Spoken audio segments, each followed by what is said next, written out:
billion people or any amount of number of people. All right? If I can't say, I'm going to sit back and not do anything, and I'm going to there's only 2 people in the world, I'm going to take the product of your labor because I say I'm allowed to do it. I've given myself the moral authority to do it. I'm claiming that authority, and I'm saying that you're bound to it. If there were only 2 people in the world and another person did that to you, you'd laugh at them and probably go after them with a club. Okay? However, people do that now in the world all the time, and we think that this is morally sanctioned. You know, we actually believe that nonsense, that they have the moral sanction to do that because they're the government. I can say how much I want to take of the product of your labor, and you're going to give it to me whether you like it or not, called taxation. The next slide, slide 60, the fall of the Republic. This is a quote from Aquinas on liberty, which I've read here before. Because choice is subsequent to a judgment upon the truth of the matter presented, it is an immutably true principle that human liberty depends entirely upon judgments which conform to the natural law. If a judgment which does not conform to the natural law, which is therefore objectively false and immoral, is acted upon by the will, then it becomes a source of grave disorder in society.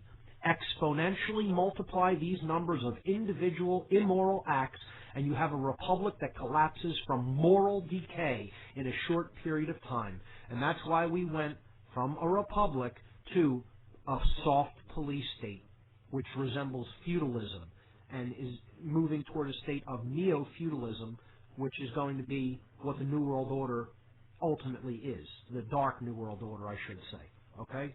And this says it beautifully.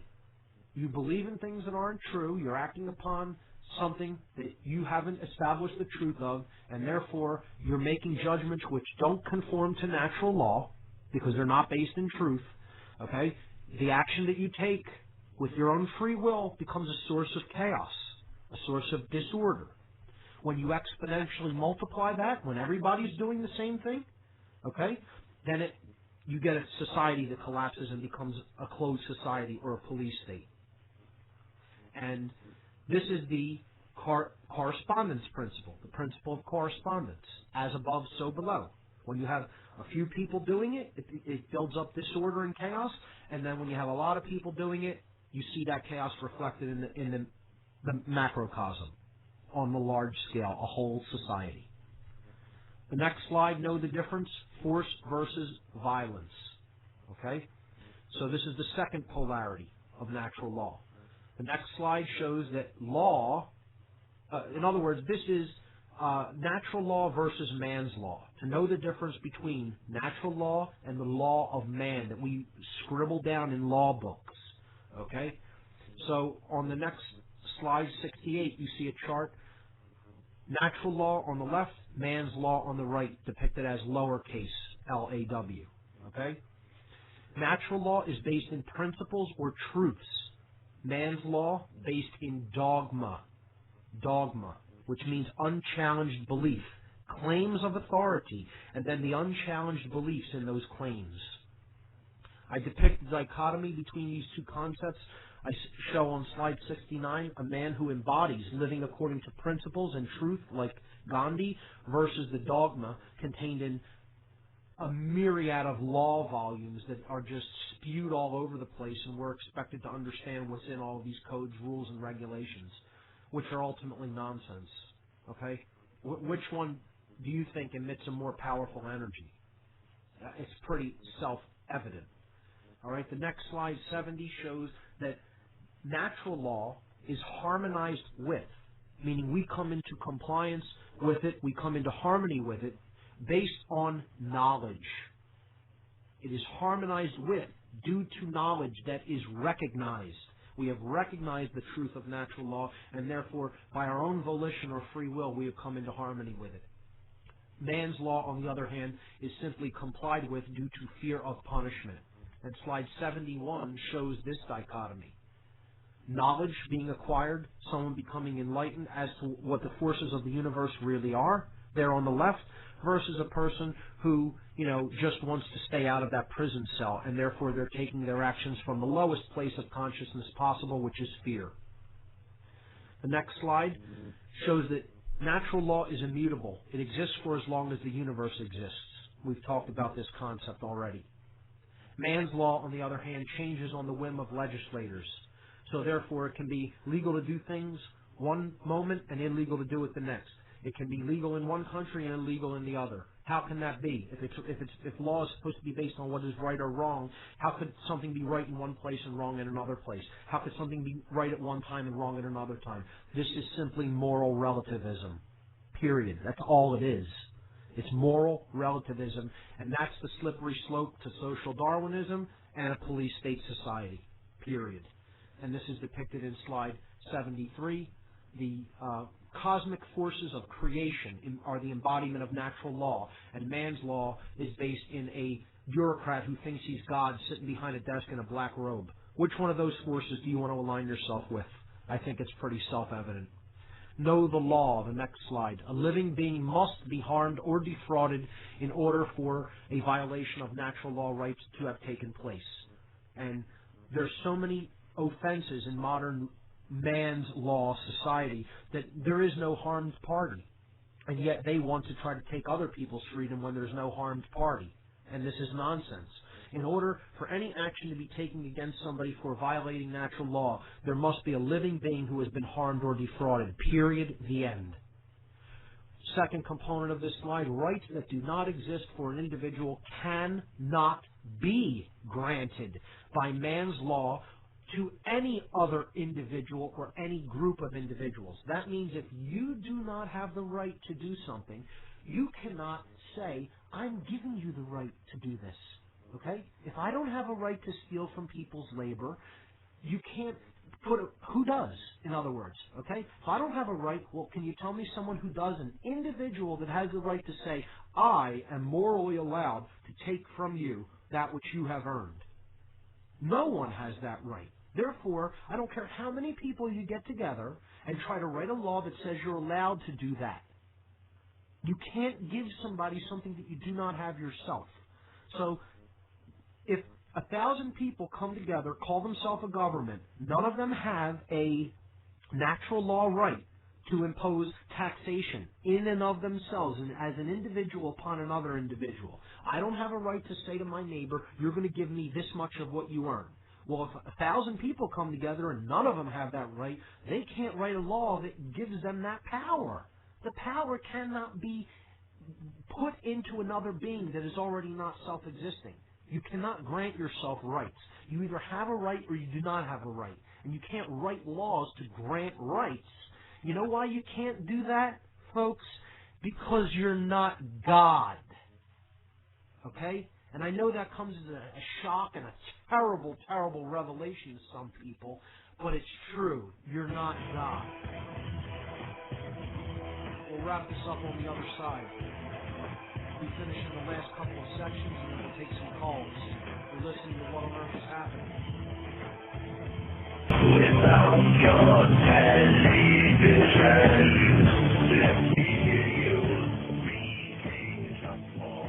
Okay, we're back on What on Earth is Happening, jumping right back into the presentation. We're on slide number 75, which says, so what does this mean for man's law?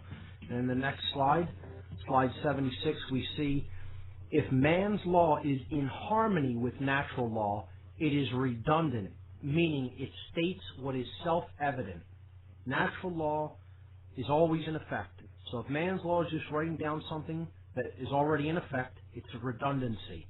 It is therefore unnecessary.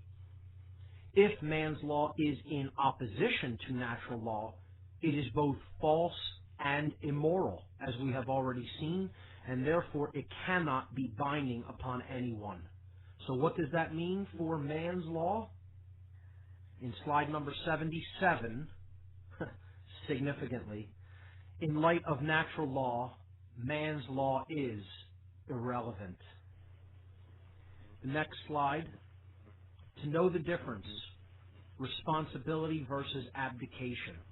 Well, responsibility is what this is all ultimately about. Our responsibility, our ability to respond. That's what our sovereignty really is.